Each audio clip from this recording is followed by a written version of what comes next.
할렐루야. 네, 먼저 이 시간에도 하나님을 예배한 우리 성도들에게 오늘 말씀에 기록된 요한 사도가 경험했던 주님의 사랑의 은혜가 꼭 함께 할 수 있기를 주의 이름으로 축원합니다. 오늘은 성경 인물 시리즈 104번째 시간입니다. 여러분에게 여러 번 말씀드렸던 대로 맨 마지막으로 예수님의 12 제자 중에 네 번째 제자인 요한 사도에 대해서 함께 읽으신 요한일서 말씀을 통해 여러분 함께 말씀을 나누면 좋을 것 같습니다. 사실은 우리가 요한이란 사람을 생각해 보면 저는 아마 이런 좀 이미지가 들었어요. 굉장히 좋은 이미지죠. 아마 신앙생활을 좀 해오신 분들이라면 성경에 기록되고 설교를 들으면서 요한이 갖고 있던 별명을 알고 계실 것 같아요. 요한이 갖고 있던 별명이 무엇이냐면 사랑의 사도라는 별명을 갖고 있거든요. 그러니까 요한이 기록된 성경을 쭉 보면 물론 예수님의 제자들 모두가 성경을 기록한 건 아닙니다만 이 예수님의 제자였던 요한이라는 사람이 성경을 기록하게 되는데요. 그 중에 한 가지가 요한복음이에요. 그 요한복음을 보면 그 흐름과 내용이 무엇이 잘 묻어나고 있는가? 이 땅을 향한 예수님의 사랑이 잘 묻어나고 있다는 거예요. 그 중에 몇 가지만 소개해드리면 여러분이 잘 아시는 말씀이 있죠. 요한복음 3장 16절 말씀. 하나님이 세상을 이처럼 사랑하사 독생자를 보내주셨으니 이는 그를 믿는 자마다 멸망하지 않고 구원을 얻게 하려 하심이라. 이 말씀 여러분 이 말씀 잘 보시면 요한 사도가 말하는 것이 마치 하나님이 구원을 설명하는 것 같아요. 그런데 그 말씀을 잘 묵상해 보잖아요. 하나님의 구원의 이유 하나님의 사랑 때문이거든요. 여러분 또 한 군데에 말씀드리면 요한복음 15장 9절 말씀에 보면 예수님께서 십자가 사명을 앞두고 제자들에게 이런 말씀을 하세요. 아버지께서 나를 사랑한 것 같이 나도 너희를 사랑하니 나의 사랑 안에 너희가 거하라 라고 말씀하세요. 그러니까 예수님께서 바라시는 것이 무엇이냐면 예수님은 이 땅을 떠나면서 남겨진 제자들이 계속해서 하나님의 사랑을 경험하고 그 사랑을 누리며 살아가는 복된 존재가 되기를 예수님께서 바라셨던 것이죠. 그래서 여러분 이 요한복음을 잘 읽어보시면 다른 복음서와 비교해서 하나님의 사랑에 대한 이야기, 예수님의 사랑에 대한 이야기가 훨씬 더 많이 성경에 기록되어 있습니다. 그런데 성경에는 그것이 전부가 아니에요. 우리가 신약 성경을 권별로 나눠보면 여러 가지 권이 있는데 뒷부분을 서신서라고 말하거든요. 그런데 서신서정의 일부를 요한이 기록해서 요한서신이라고 말해요. 그것이 요한 1, 2, 3서 요한계시록인데 특별히 여러분 요한일서 말씀을 보면 우리가 경험해야 할 하나님의 사랑이 무엇인지 이 요한서도가 아주 구체적으로 분명하게 선명하게 설명하고 있다는 것입니다. 그것이 오늘 말씀에도 함께 나오고 있거든요. 그래서 먼저 여러분이 오늘 말씀 중에 어디를 함께 보시면 좋겠냐 하면 우리 요한일서 4장 8절과 9절 말씀을 함께 읽도록 하겠습니다.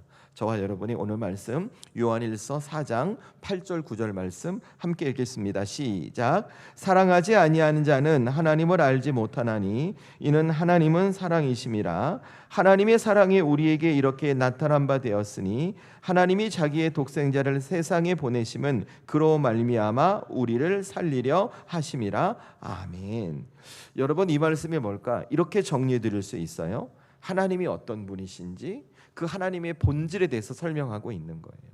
그런데 그 요한서도가 함께 읽으신 말씀 요한일서 4장 8, 9절 말씀을 통해 하나님의 본질이 뭐라고 설명하고 있냐면 하나님이 사랑이시래요. 하나님이 우리를 사랑하셨기 때문에 당신의 독생자를 내어주시고 우리를 살리셨다고. 그래서 하나님의 본질은 뭐라고? 사랑이라고 얘기하고 있는 거예요. 여러분 제가 오늘 요한의 삶을 여러분과 함께 나누기 위해서 묵상하고 이 말씀을 보는데 요한이라는 사람 하나님이 어떤 분인지 하나님의 본질에 대해서 꿰뚫고 있구나라는 생각이 드는 것이죠. 그래서 요한의 삶을 보면 그는 사랑의 사도라는 이미지를 얻을 수밖에 없는 하나님의 사랑에 대해서 말하고 그 사랑을 전하고 그 사랑 가운데 삶의 변화를 경험했던 믿음의 사람이라고 생각하면 되는 것 같습니다. 그런데 여러분 이 상황 속에서 여러분이 생각해 볼 것이 있어요. 그게 뭐냐면 여러분 처음부터 요한이라는 사람이 사랑의 사도로 살아갈 수 있었는가 하는 부분이에요. 여러분 처음부터 이렇게 요한 사도가 그 사랑의 사도라는 별명을 갖고 그의 인생을 이끌어 갔을까요? 아니요, 그렇지 않아요. 그래서 지금부터 여러분 어떻게 생각하시면 좋겠냐면 제가 지난주에 여러분과 함께 나눴던 야고보의 삶과 연관시켜서 보시면 돼요. 여러분, 지난주에 제가 야고보라는 사람의 삶을 함께 나누면서 그가 순교하기 전까지, 그의 삶이 변화되기 전까지 어떤 사람이었는지를 설명해 드렸어요. 그가 어떻게 예수님의 제자로 부름받았는가? 베드로와 안드레가 부름받았던 때처럼 업으로 살다가 부름받았어요. 그러니까 여러분, 그러니 그 야고보의 삶이 어땠다고요? 거칠었다니까요. 오늘만 있고 내일은 없는 사람처럼 자기 고집도 주관이 셌어요. 왜 그러냐면 바다의 파도를 이겨내고 고기를 잡아야 하니까 순전히 자기의 경험에 의지하거든요. 그 삶이. 그러니까 고집이 센 사람이란 말이에요. 또 어떤 사람이냐면, 예수님께서 야고보를 예수님의 제자로 부르시고 별명을 주시는데 우레의 아들 보아너게라고 별명을 주셨어요. 그러니까 바꿔 말하면 야고보가 큰 소리를 잘 내요. 되게 감정으로 예민하고 이성보다 감정이 없어서 다른 사람 앞에 얼굴을 자꾸 붉히고 큰 소리 내는 사람이라는 거예요. 그것은 예수님이 제자로 살아가면서 더 잘 나타나죠. 예수님이 예루살렘 가시던 중 사마리아에 들어가셔야 했어요. 그런데 예수님이 사마리아에 들어가지 못하니까 야고보가 그것을 보고 대뜸하는 말이 뭐냐면, 예수님, 불을 명하여 하늘에서 내려 이들을 심판할까요? 라고 말해요.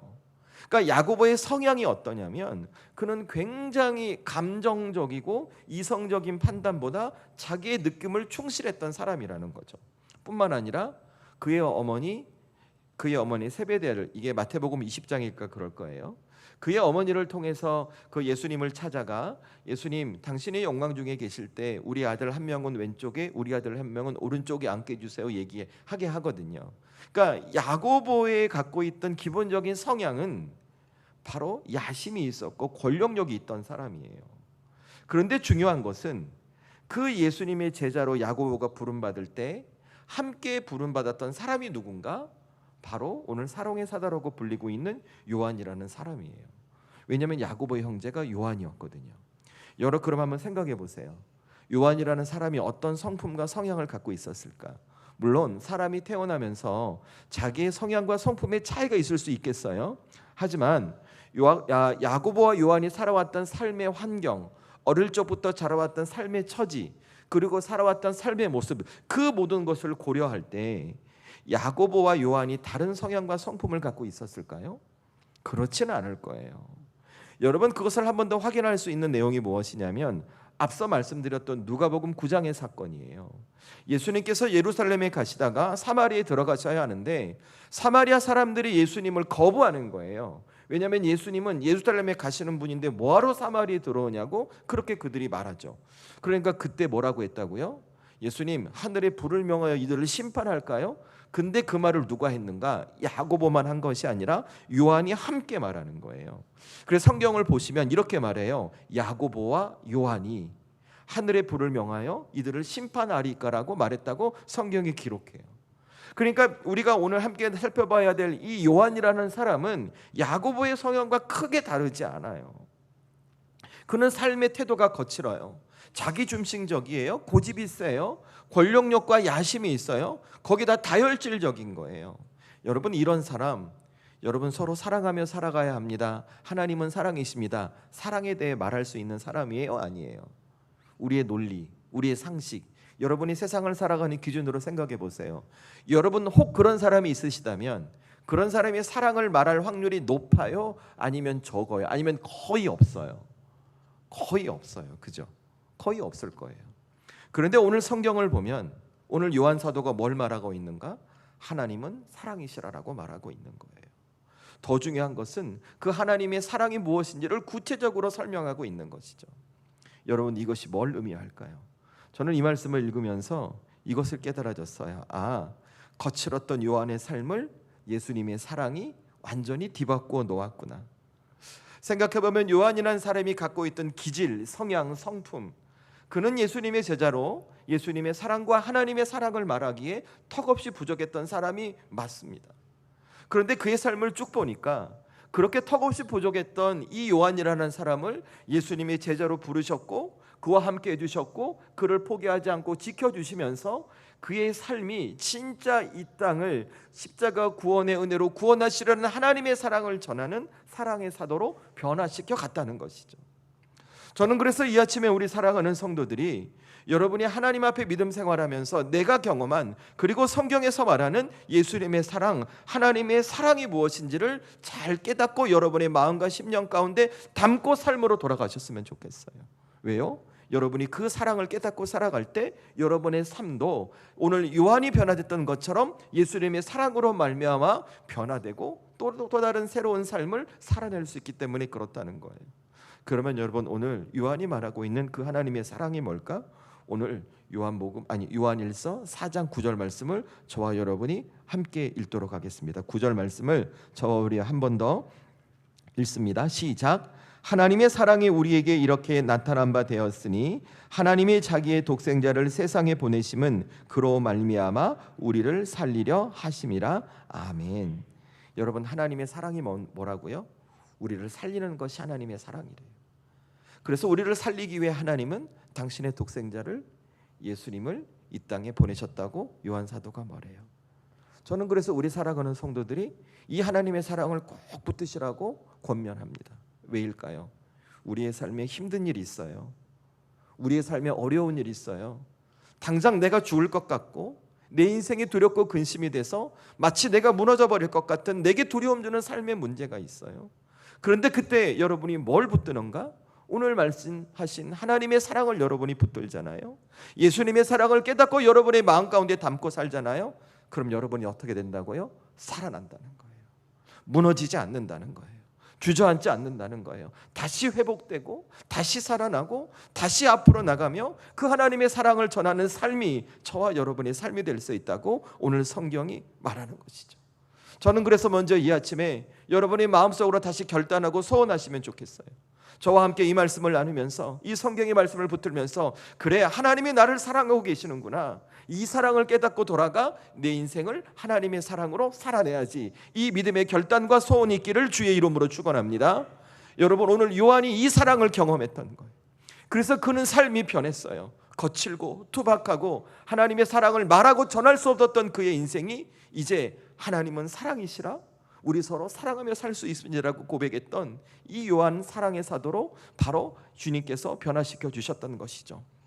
저는 이 요한을 변화시킨 사랑이 지금 저와 여러분을 향하고 있다는 것을 꼭 깨달았으면 좋겠어요. 여러분, 예수님께서 2000년 전에 이 요한을 변화시킨 이유, 요한에게만 은혜 주시려고 한 것이 아니에요.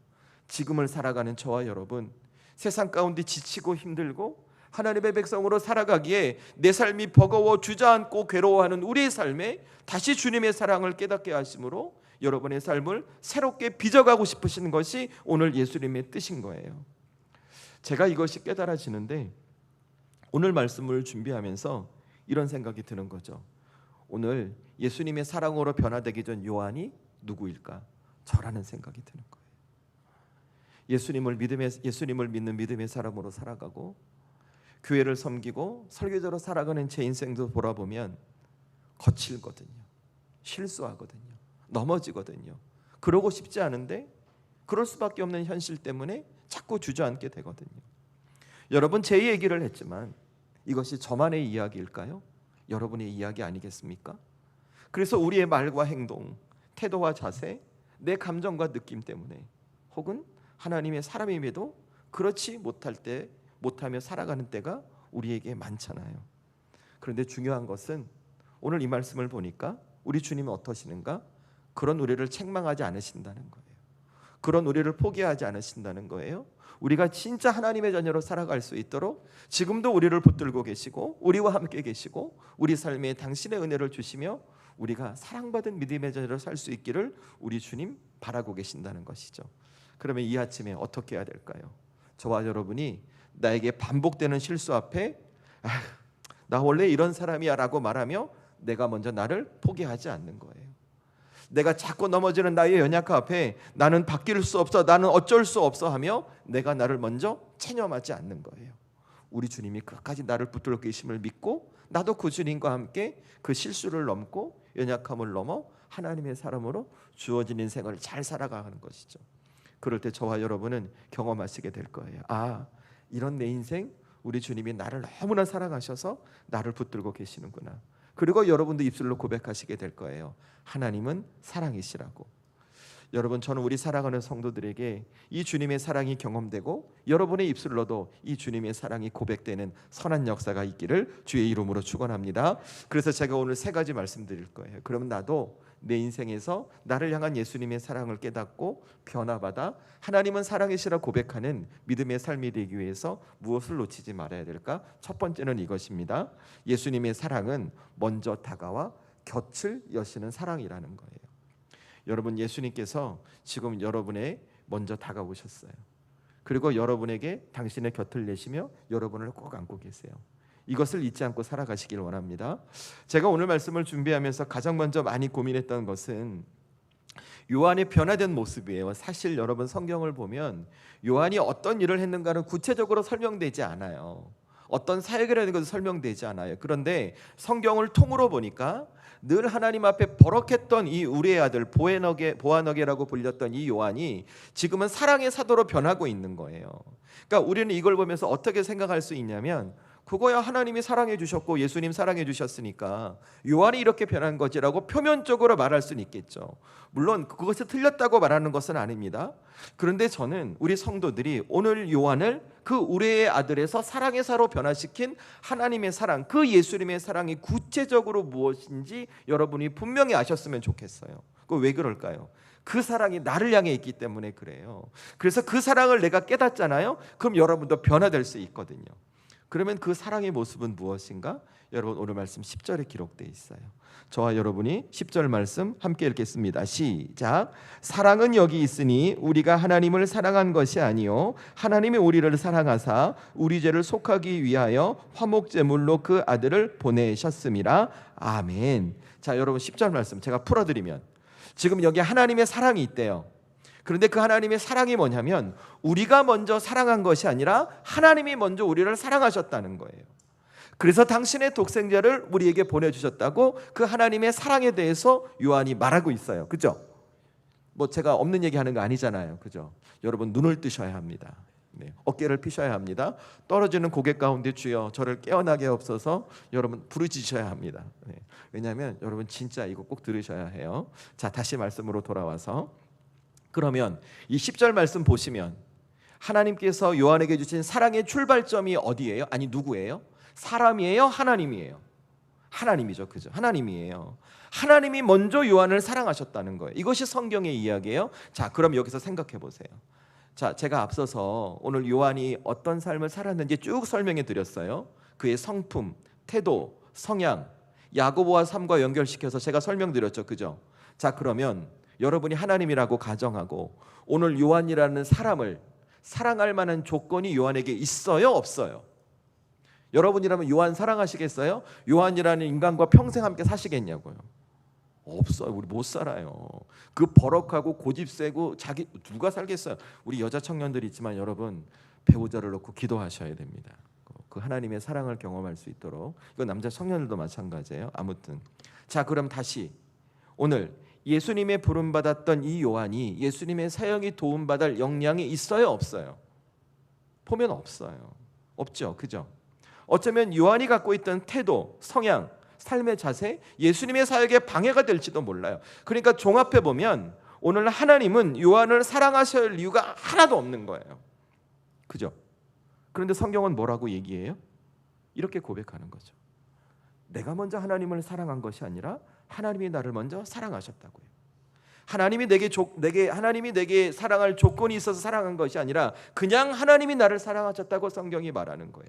여러분, 이거 잘 기억하세요. 바로 이것이 우리를 향한 하나님의 사랑과 우리가 살아가는 세상에서 말하는 사랑의 차이점이에요. 여러분, 우리가 살아가는 세상의 사랑을 잘 생각해 보세요. 세상의 사랑, 조건을 따집니다. 솔직히 고백하면 제가 저희 아내를 사랑할 때 조건을 받습니다. 저보다 인품이 좋고, 저보다 성실하고, 저보다 능력이 많은, 저보다 믿음이 좋은, 저보다 신실한 조건을 받습니다. 여러분도 다 보셨잖아요. 그죠? 그래서 지금 살고 계시는 거잖아요. 여러분, 세상이 말하는 조건은, 사랑의 조건은 어떤 이유가 있습니다. 어떤 조건이 있습니다. 누군가가 요즘도 그런지 모르겠는데 옛날에 얼마 전에 그 나쁜 남자 이런 거 아세요? 나쁜 여자? 연락하면 연락 자주 안 받아주고 늦게 답장하고 연락하면 뭐 이렇게 툭툭거려. 근데 그런 사람에게 괜히 끌리는 그 젊은 세대 이야기. 나쁜 남자 스타일이네. 뭐 상남자 스타일 이런 얘기 하잖아요. 그러니까 상대가 좀 거칠고 상대가 불편해도 내게 어떤 감동을 줄 수 있는 어떤 매력이 있어야만 관계가 이어져요. 그것이 세상에서 사랑하는 사랑의 방식이에요. 그러면 여러분 생각해 보세요. 오늘 하나님께서 요한을 먼저 사랑하셨다고 말하는데 그 세상의 방식대로 하나님이 요한을 사랑하셨나요? 아니라는 거예요.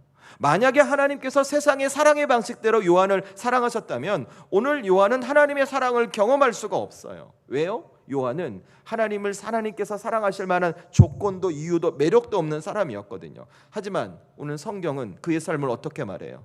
그가 사랑의 사도가 되었대요. 하나님이 그를 사랑하셔서 그가 사랑의 사도가 될 수 있도록 그를 선택하셨다는 거예요. 그러면 하나님의 사랑이 뭘까? 전 이렇게 설명드릴 수 있는 거죠.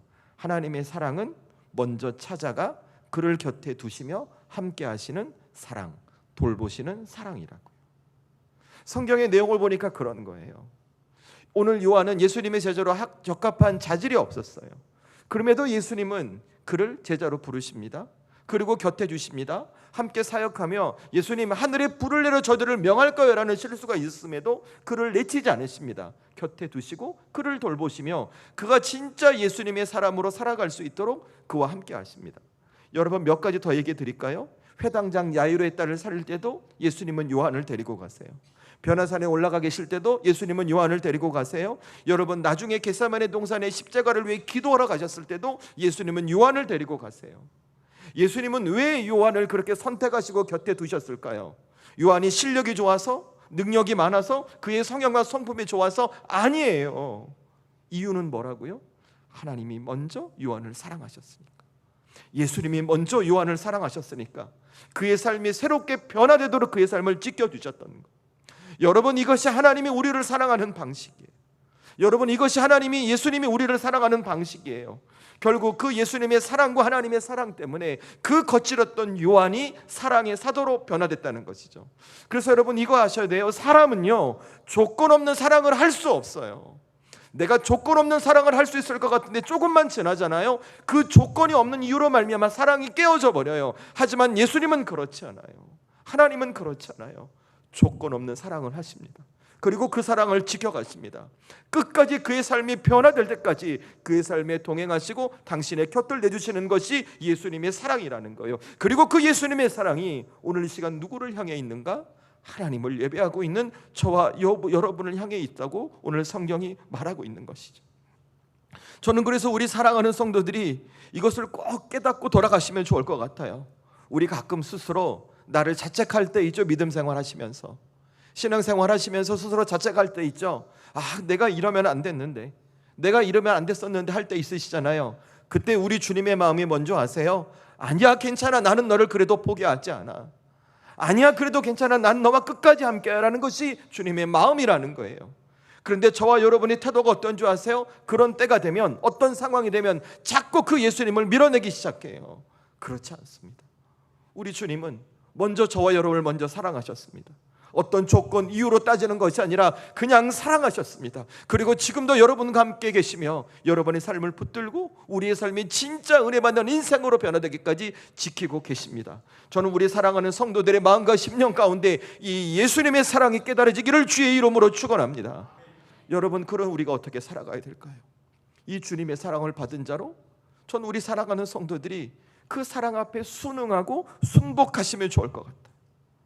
내가 좀 부족하다 할지라도, 내가 좀 연약하다 할지라도 나를 정죄하거나 누군가를 비판하거나 누군가를 심판하려고 말하는 것이 아니라 여전히 나를 사랑하시고 그를 사랑하시는 예수님 때문에 하나님 오늘도 이 연약함과 부족함을 붙들고 주님 앞에 무릎 꿇습니다 라는 믿음의 태도를 갖고 여러분의 삶을 살아내는 것이죠. 그럴 때 우리 주님 뭐라고 말씀하실까요? 너 왜 그랬어? 왜 정죄하고 심판하고 책망했어? 라고 말하는 것이 아니라 저는 이렇게 말하실 것 같아요. 사랑하는 아들아, 사랑하는 딸아, 얼마나 힘드니? 인생 살기 힘들지? 걱정하지 마라. 내가 너와 함께하고 너를 붙들고 있고 너에게 은혜 줄 거야. 힘내라. 사랑한다 라고 우리 주님 응답해 주시지 않을까요? 저는 이 아침에 우리 사랑하는 성도들이 나를 사랑하시는 그 예수님 앞에 순복함으로 이 주님의 음성을 듣고 돌아가는 아침이 될 수 있기를 주의 이름으로 축원합니다. 여러분 절대 무너지지 않습니다. 여러분 절대 실패하지 않습니다. 그래서 여러분을 사랑하시는 주님이 지키심을 믿는 이번 한 주 될 수 있기를 소망합니다. 그래서 두 번째 뭘 기억하시냐면 하나님의 사랑은 끝까지 우리 곁에 머무시는 사랑이라는 거예요. 예수님의 사랑은 여러분이 다시 한번 요한을 생각해 보시면 좋겠어요. 요한 그는 거칠었죠. 예수님의 제자로 말하기에 실력과 능력과 자질이 부족했어요. 그랬던 그가 예수님 앞에 사랑받고 사랑의 사도로 변했어요. 그리고 제가 앞서서 그 사랑의 모습을 이렇게 설명드렸죠. 먼저 찾아와 주시고 당신의 곁을 내어주시는 사랑이었다고. 그런데 제가 오늘 말씀을 읽다 보니까 오늘 이 요한을 이렇게 변화시킨 그 주님의 사랑이 그 모습이 전부가 아닌 거예요. 여러분 어디를 보시냐면 12절 말씀을 보세요. 12절 말씀을 저와 여러분이 함께 읽도록 하겠습니다. 함께 읽습니다. 시작. 어느 때나 하나님을 본 사람이 없으되 만일 우리가 서로 사랑하면 하나님이 우리 안에 거하시고 그의 사랑이 우리 안에 온전히 이루어지느니라. 아멘. 여러분 지금은 요한이 그 하나님 예수님의 사랑에 대해서 아주 중요한 고백을 했어요. 그러니까 하나님을 본 사람이 없지만 이 말씀 그대로 하면 하나님을 본 사람이 없지만 우리가 사랑할 때 하나님이 우리에게 거하시고 보이지 않는 하나님을 보게 될 거야 라고 오늘 성경에서 말하고 있어요. 자 여러분 이 말씀 저는 우리 성도들 오해하시지 말라고 말씀드리고 싶어요. 그러니까 이 말씀이 어떻게 느껴지냐면 우리가 서로 사랑해야만 예수님이 우리 안에 거하시고 하나님을 보일 수 있다 이렇게 말하고 있는 것이거든요. 근데 중요한 부분을 빼고 있는 거예요. 여러분 생각해 보세요. 오늘 말씀에 어쨌든 제가 부족한 입술로 말씀을 전하지만 우리가 은혜 받았어요. 여기서 그래 내가 사랑하고 살아야지라고 결단하고 문 밖을 나서서 집에 딱 들어가 있는데 쌓여있는 설거지통과 널브러져 있는 집안의 모습과 누워있는 누군가의 모습을 보는 순간 사랑과 기쁨과 행복이 넘치세요? 아니면 속에서 부글부글 끓어오르세요? 표정이 너무 리얼하게 드러나시는데 지금 그쵸? 내가 사랑해야지 마음 먹었는데 문 밖을 나서서 만났던 그 분을 딱 보는 순간 사랑과 이쁨으로 보이세요? 아니면 나를 힘들게 하고 상처 줬던 그 모습이 직장에서 보이세요? 그죠? 여러분 사랑은요 내가 마음 먹고 해야지 내가 사랑해야지라고 결단한다고 할 수 있는 게 아니에요. 그러니까 오늘 이 고백은 여러분 이렇게 이해하시면 안 돼요. 내가 사랑하면 하나님이 내게 거하시고 내가 사랑하면 하나님을 당신의 모습을 우리에게 보이셔 이렇게 이해하시면 안 돼요. 반대로 이해하셔야 돼요. 무슨 말이냐면 우리를 사랑하시는 예수님께서 우리 안에 거하시기 때문에 내가 사랑할 수 있다는 거예요. 하나님이 나와 함께 하시기 때문에 나에 함께 하시기 때문에 내가 사랑할 수 이것이 헬라어 원어적 표현이에요. 제가 문법적으로 보면 그러니까 이게 약간 번역에 오류가 있을 수 있는데 아무튼 그래서 중요한 것은 우리가 사랑할 때 그냥 내 힘으로 살아가는 것이 아니라 나와 함께 하신 하나님 때문에 사랑할 수 있음을 오늘 요한 사도가 설명하고 있는 거예요. 자 그러면 이 말씀을 듣는 우리는 어떻게 해야 될까요? 이 말씀을 믿는 거죠. 예수님께서 나를 사랑하신 예수님께서 지금 내 곁에 머물고 있음을 여러분이 믿는 거예요. 저는 우리 성도들에게 이 믿음이 있기를 주의 이름으로 축원합니다. 왜 있어야 할까? 이 믿음이 있어야 사랑할 수 있어요. 이 믿음이 있어야 내가 사랑할 수 없는 사람을 사랑할 수 있어요. 이 믿음이 있어야 내가 받아들일 수 없는 사람을 받아들일 수 있어요. 이 믿음이 있어야 내가 수용할 수 없는 것을 수용할 수 있어요. 왜 그럴까요? 예수님의 사랑은 감정이 아니에요. 예수님의 사랑은 하나님의 말씀 위에 존재하고 있는 약속이에요. 그래서 내가 그 말씀대로 하잖아요. 그 말씀이 이루어져요. 그래서 여러분 하나님의 말씀은 실존이에요. 실존. 없는 것 같지만 있어요. 안 되는 것 같지만 되는 이게 성경의 역사란 말이에요. 저는 그래서 우리 성도들이 무엇을 깨달아야 되냐면 지금 예수님께서 나를 사랑하신 예수님께서 내 곁에 머물고 계시는구나. 이것을 믿는 믿음으로 여러분의 삶의 자리에 돌아가 사랑하기를 결단하고 소원하시라는 거예요. 이 소원 가운데 사랑의 역사가 일어나기를 주의 이름으로 축원합니다. 여러분 우리 중에 이렇게 생각하시는 분이 있을 수 있어요. 목사님 저 힘들어 죽겠는데 예수님이 어떻게 제가 머물고 있다고 믿을 수 있어요? 우리의 가정이 직장이 내 인생이 우리의 자녀가 내 육신이 이렇게 망가졌는데 예수님 사랑을 믿은들 어떤 변화가 있을 수 있겠어요? 라고 말씀하실 수 있어요. 저 그거 충분히 공감합니다. 이해합니다. 내가 힘든 상황이 있기 때문에 예수님께서 나를 사랑하신다는 이야기, 내 곁에 머무신다는 이야기가 마치 뜬구름 잡는 이야기처럼 들리실 수도 있어요. 근데 저는 혹 우리 성도들이 그런 마음이 있다면 이 비유로 설명드리고 싶어요. 잘 들으세요. 우리 집에 어린 자녀가 있어요. 이 녀석이 감기 몸살을 앓아서 고열로 밤새 끙끙 앓고 있어요. 너무 괴로워요. 자, 그러면 부모는, 그 아이를 사랑하는 부모는 그 자녀 곁을 떠나나요? 안 떠나죠. 그죠? 안 떠나요. 밤새 끙끙을 아이는 아파서 너무 아프고 괴로우니까 자기를 사랑하는 부모에게 짜증내고 화내고 밀어낼 수는 있을지도 몰라요. 그런데 그 아이를 사랑하는 부모는 안 떠나요. 수건으로 닦아주고 체온 재고 해열제 먹이고 약 먹이고 등 들여주고 안아주고 위로하면서 그 아이가 그 시간을 잘 버틸 수 있도록 그의 곁에 머물며 지켜줍니다. 그 어떻게 돼요? 아침에 해가 뜨면 그 부모님의 돌보심으로 말미암아 아이가 회복이 돼요. 건강한 삶을 살아가요. 제가 왜 이 말씀을 드리냐면 우리 곁에 머물고 있는 예수님의 사랑이 그렇다는 거예요. 여러분의 느낌에, 여러분의 상황에 예수님이 내게 안 머무시는 것 같아도 예수님은 머물고 계세요. 그래서 믿으시라는 거예요. 믿음은 바라는 것들의 실상입니다. 여러분의 믿을 때에 여러분 곁에 머무시는 그 주님의 사랑이 여러분의 삶에 실제로 보여줄 줄로 믿습니다. 그래서 여러분, 예수님의 사랑은요, 우리의 상황과 처지와 형편 때문에 변하는 게 아니에요. 우리가 정말 오늘 가져야 할 신앙의 모습이 무엇인가? 지금 내 옆에 예수님의 사랑이 머물고 있다는 것을 믿고 기대하고 바라면서 다시 그 주님의 사랑을 붙드는 거예요. 그리고 살아가는 거예요. 그 사랑 앞에 반응하는 거예요. 어떻게 반응할까요? 예수님, 저 사랑하신다고 말씀하셨죠. 지금도 계신다고 말씀하셨죠. 근데 제가 너무 힘들어요. 우리 남편 때문에, 우리 아내 때문에, 우리 자식들 때문에, 직장 때문에, 가정 때문에, 두려운 미래 때문에, 할 수 없는 내 연약감 때문에 힘들어요. 하지만 저는 주님이 저를 사랑하심을 믿고 오늘도 이 말씀에 순종하며 사랑하는 사람으로 살기로 결단합니다 라고 여러분이 반응하시는 거예요. 그러면 어떻게 될까요?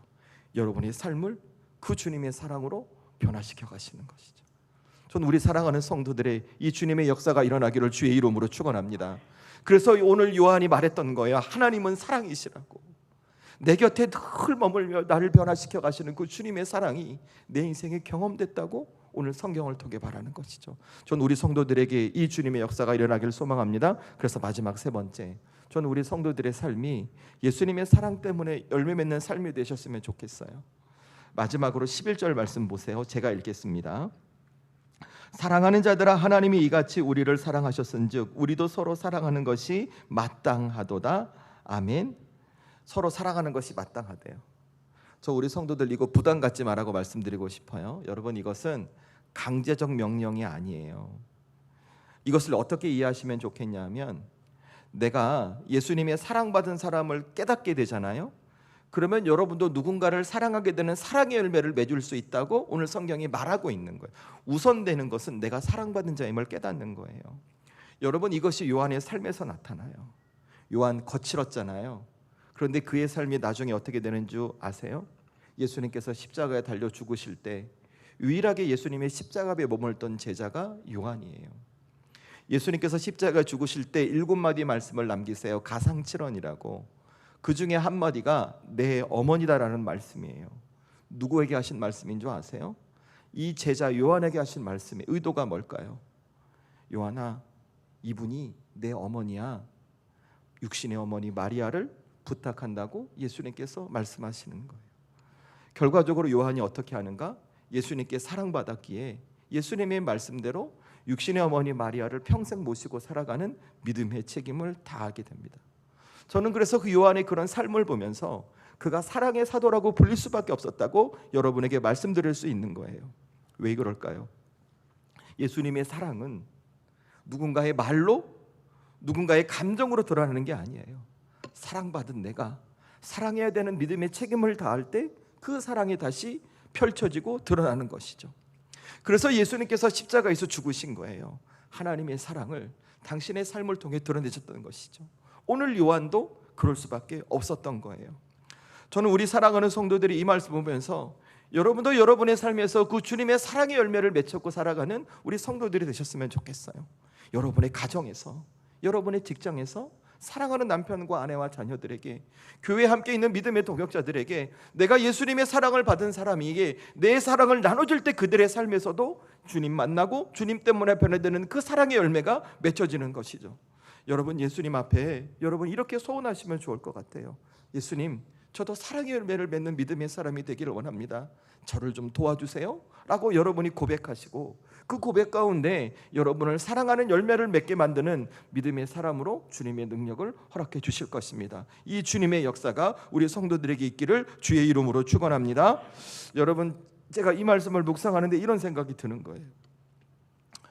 지금 너무 힘든 분이 계실 수도 있을 것 같아요. 사랑하고 싶어. 그래, 목사님 말 다 맞아요.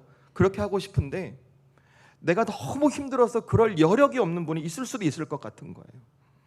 그래서 저는 우리 성도들이 사실은 저도 그래요. 저도 하다 보면 해야 되는데 할 수 없는 제 힘과 능력이 없을 때가 있어요. 근데 저는 우리 성도들이 이걸 꼭 기억하시면 좋을 것 같아요. 예수님께서 정말 사랑하는 우리 담배교회 성도 여러분, 사랑의 열매는요, 내 힘으로 맺는 게 아니에요. 사랑의 열매는 내 힘으로 맺는 게 아니에요. 지금도 나를 사랑하셔서 내 삶에 동행하시고 내 안에 거하시는 예수님께서 맺게 해주시는 거예요. 제가 이 말씀에서 깨달았어요. 그럼 우리 어떻게 해야 될까? 제가 두 번째 대지에 말씀드렸죠. 그 예수님께서 나와 함께 계심을 믿고 작은 행동을 하는 거예요. 감사합니다. 고맙습니다. 기도하고 있습니다. 힘내세요. 그 주님의 은혜가 여러분에게 있을 겁니다. 옆 사람 손잡습니다. 동성만 잡습니다. 이성은 잡지 않습니다. 이성은 부부만 잡습니다. 낯선 분들, 어색한 분 있으시겠죠? 하지만 그분을 보면서 웃으면서 말씀해 주세요. 기도하겠습니다. 힘내십시오. 기도하겠습니다. 힘내십시오. 좀 아시는 분이면 힘들죠? 제가 맛있는 거 사드릴게요. 빨리 하세요.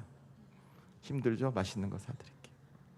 여러분, 이 따뜻한 위로의 격려가 주님의 사랑을 저와 여러분의 삶의 열매로 맺게 하는 것입니다. 저는 그래서 이 아침에 우리 사랑하는 성도들이 이렇게 마지막으로 결단하시면 좋을 것 같아요. 주님, 저는 저를 향한 예수님의 사랑을 믿고 제 삶에서 이 사랑의 열매를 맺으려 합니다.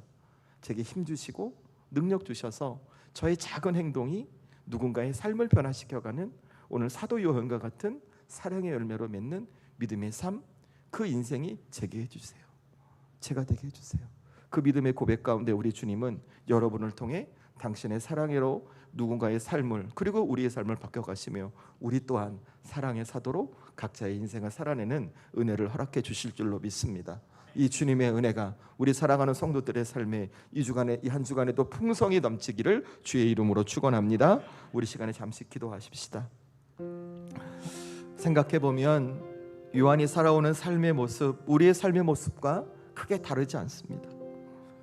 우리의 인생도 세상에 주어진 여러 풍파 때문에 거칠고, 우리의 삶도, 우리의 자질도, 우리의 모습도 예수님의 사람으로 살아가기에 부족합니다. 그러나 오늘 예수님 우리에게 말씀하십니다. 내가 너를 사랑한다고, 내가 너를 포기하지 않는다고, 내가 너와 함께 끝까지 하겠다고. 그러니 이 사랑을 믿고 나와 함께 가자, 주님 말씀하십니다. 그럼 우리 이렇게 반응하십시다. 주님, 제 삶에 이렇게 어렵지만 그 사랑을 믿고 오늘도 주와 함께 살아가려 합니다. 하나님, 내 안에 거시는 주님 사랑하게 하옵소서. 미워하지 않게 하옵소서. 그 열매를 맺게 하여 주시옵소서. 나와 동행하시고 내 삶에 머무시며 내 인생도 사도 요한처럼 사랑을 말하는 복된 인생으로 바꿔 주옵소서. 우리 이렇게 소원하며 기도하십시다. 기도하기 전에 그래도 우리 하나님 앞에 사모하는 마음으로 왕이신 나의 하나님 간절히 찬양하고 우리에게 주시는 감동대로 함께 기도하는 시간 갖겠습니다.